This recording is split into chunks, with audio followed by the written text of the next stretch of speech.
Partner, what do you think? There are legends who roar into fame, loud, brash, unforgettable.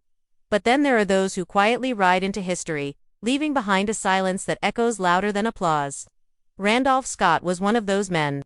He didn't need grand speeches or scandalous headlines, just a horse, a steady gaze, and a heart full of restraint.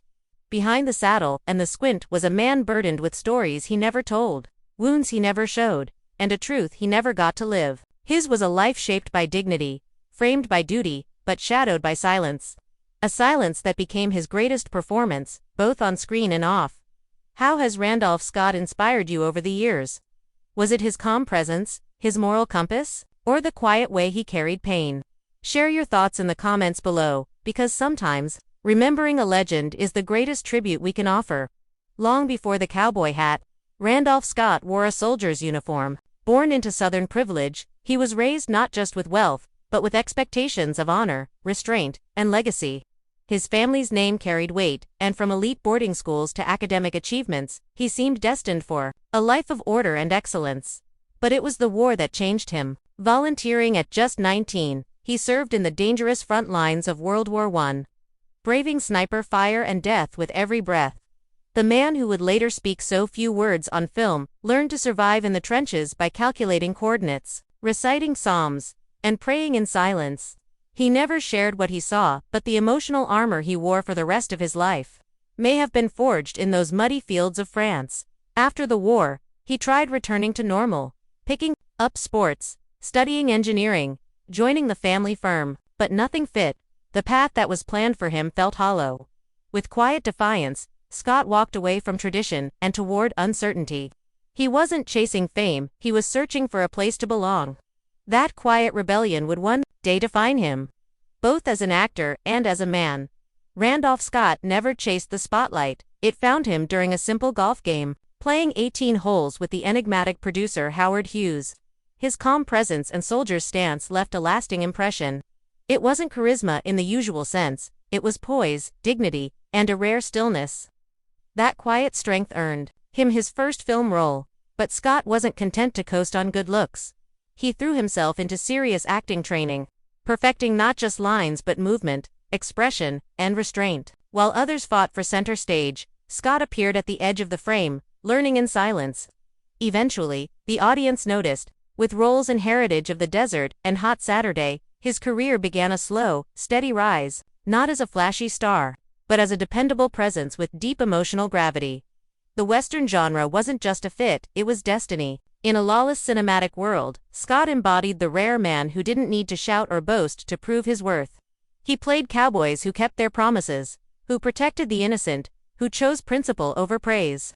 Off-screen, he was no different, always composed, always private. In a town built on performance, he lived as though silence was his truest form of speech. Behind the stoic cowboy was a man caught between expectation and truth. In 1936, Randolph Scott married Marion DuPont, heiress to one of America's most elite families. On paper, they were a dream match, a Southern gentleman and a horse-racing aristocrat. But in reality, they lived miles apart, emotionally and physically. Their marriage, though polite, was hollow. 3 years later, it ended quietly, without scandal or bitterness, just two dignified people partying ways. But the most meaningful relationship of Scott's life didn't involve a woman at all. For over a decade, he lived with fellow actor Cary Grant. They weren't just roommates, they shared holidays, pets, and quiet evenings by the fire. Their bond was deep, personal, and never publicly defined. In an era when love outside convention was condemned, they said nothing, yet their silence spoke volumes. Studios panicked, tabloids whispered, but Scott and Grant stayed close until the pressure forced them apart. Years later, Scott would marry again, this time to Patricia Stillman. The marriage lasted over 4 decades, stable and free of controversy, but even then, Scott remained emotionally guarded. He never discussed Cary Grant, never acknowledged what they had, never spoke of what he might have sacrificed. Only a handwritten letter, found after his death, hinted at the truth. "I never allowed myself to be loved the right way." In those words, the silent hero finally wept. After decades of stoic heroism on screen, Randolph Scott chose a graceful exit. In 1962, at the height of his fame, he walked away from acting not because roles dried up, but but because he had nothing left to prove. His final film, Ride the High Country, was a poetic farewell, a story of aging lawmen and fading ideals, mirroring the man behind the badge. He retired with no fanfare, no interviews, no longing for applause. In the quiet years that followed, Scott built a different kind of empire, one of peace, privacy, and smart investments. He became a real estate magnate, quietly acquiring valuable properties that made him one of Hollywood's wealthiest men. Yet, he never flaunted it. No lavish mansions. No red carpets.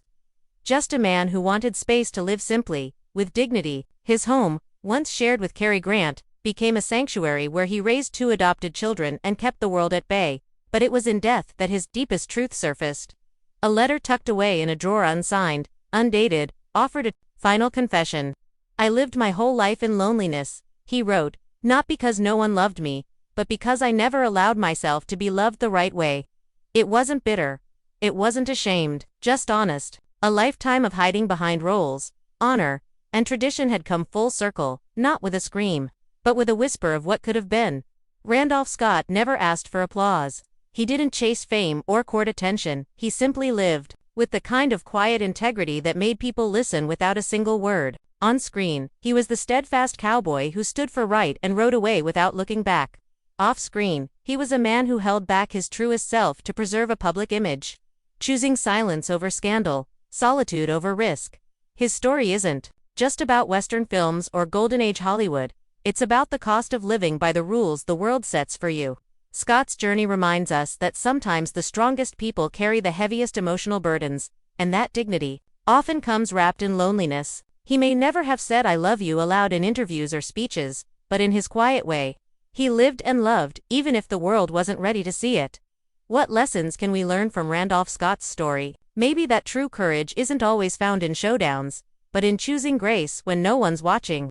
If you found inspiration in his story, make sure to like this video, subscribe for more, and share your thoughts in the comments below. Because remembering heroes like Scott isn't just about nostalgia.